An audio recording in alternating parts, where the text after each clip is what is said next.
Welcome to the Art Lady's home. Today I'm going to share with you how I'm training two of my climbing roses to go up an arbor.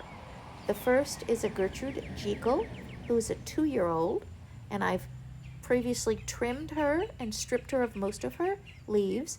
And the second rose is a yellow Nelson's climbing rose. Here is a Gertrude Jekyll, and I'll show you what she looks like after I prune her and train her. She has a lot of just straight up growth, and last year I bent a little bit of the canes. You can kind of see how they crisscross a little bit, but all of the straight growth is new growth from this year. She is a 2-year-old, or will be 2 soon, rose. I grew her first year, and then the second year I put her on the arbor, and she is up at the top of that arbor. So I'm going to weave her canes in a figure 8 or S pattern, and since we're Central Florida, she's growing in a big tub because of our nematodes. And I'll show you what she looks like once I'm done. I'm going to get rid of any spindly, skinny canes. I've been doing that for the past month and a half. And now I'm going to train those bigger canes, any that I can bend, more of a diagonal. I did transplant her into a larger pot, and she was doing fine. Her roots were coming out of the bottom of the first pot, going into the ground a bit, and then I gave her a lot of fresh soil. Here is Gertrude Jekyll, all tied up on this side of the arbor. And I just wove it like an S, starting at the bottom. And with the canes, or the closest to the arbor, I started with that. And then I just did one at a time, kind of spacing them.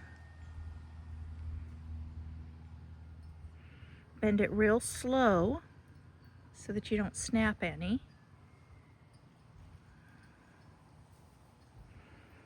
And where they attached or overlapped each other, what I did was I removed the pickers because she's really picky. And I didn't want them to scratch each other, so I just kind of broke it off with my leather gloves. And then I used these wire twist ties that are coated with plastic.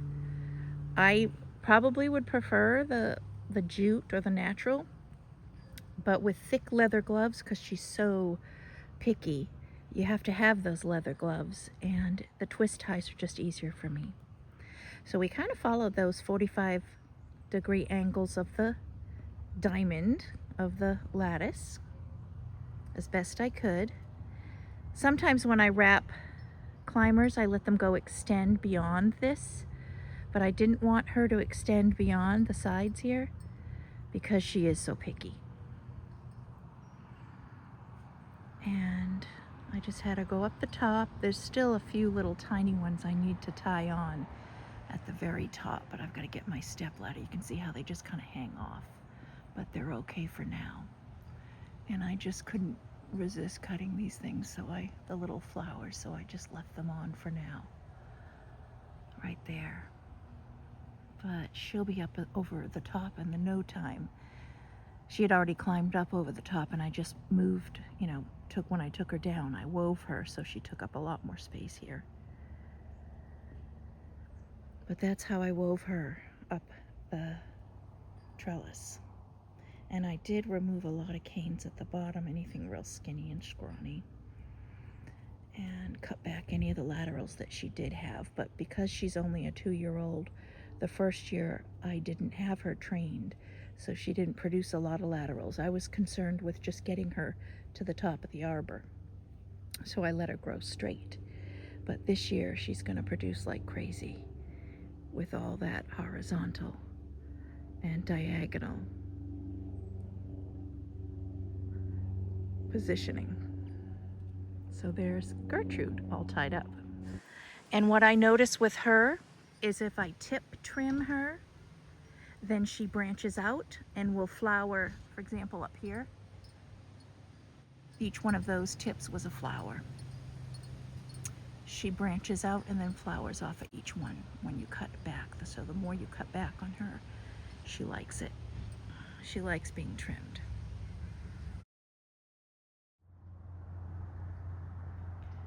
And the goal here is to take all the main canes, which are the big long ones, and train them as horizontal or at a 45 degree, as much of a 45-degree angle as possible. Because when they're bent, they're going to produce these little side shoots, which are called laterals. All these little tiny little nubs are laterals. And so you want more of those laterals because that's what's going to flower.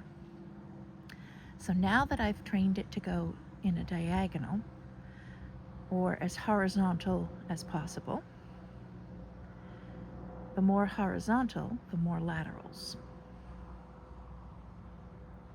And so with this, I want the height, so I have it at a 45-degree angle going up this arbor. And that'll produce more laterals and then produce more flowers. That's the goal.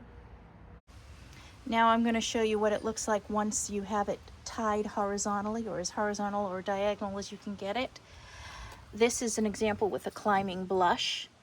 I think this is a climbing blush. And I also have a Peggy Martin tied on here as well. So when you put them horizontal or diagonal as much as you can, you're going to get, at every little leaf node, you're going to get these little baby guys right in here. And they bud out and they're forming little flower branches. And this is where the flowers will be. Actually, my goodness, this is crazy. I think I did this a week and a half ago. I've already got a bud right there, a super tiny flower bud. And that is from, who is she from? That's a Peggy Martin. Yep, that's all my Peggy Martin. And I can tell the Peggy Martins, or it's also called a Katrina Rose, because there's no thorns on her. But the blush has thorns. So that's how I tell the difference right there. So that's exciting. That's the first time I saw that spot. So we'll be getting a lot more flowers soon. Here is a climbing yellow rose, and this is 1 year growth. I just finished trimming back a lot of it, and I'm removing the leaves now, but I wanted to show you what it looks like. So this is 1 year growth of a climbing rose, and I'm about to tie it back onto the arbor. For the first year, what I did was I just kind of let it go. Let it grow straight, get some height on it, and I had a few blooms on it sporadically throughout the summer and up until January. Actually, I just trimmed off the yellow rose. I'll show you what it looks like. Here she is. I just cut off the last flower as I was trimming her, and she flowered sporadically throughout the summer, here, there, and mainly put on lots of growth. I'd say at least 12, 15 feet. And I'm in the process of stripping all the leaves off right now. And then I'm going to tie her up. But I'm taking her back to a few strong canes, and then anything smaller than a pencil I'm cutting off. I'm leaving some of this straggly at the bottom just to create some lush growth there. But I did cut back a lot of those canes because they were thin. Here is the 1 year old yellow climbing rose, and I have her ready for spring. Actually, in the spring, which is in a few months, she'll be 1 year old, so she's a little bit shy of 1 year. And her canes were a little bit thicker, and they were not as flexible as the Gertrude Jekyll. And I broke a couple of them, actually. She's down to 3 main canes and then one little spindly one down here. I trimmed off all the little tiny things that were thinner than a pencil.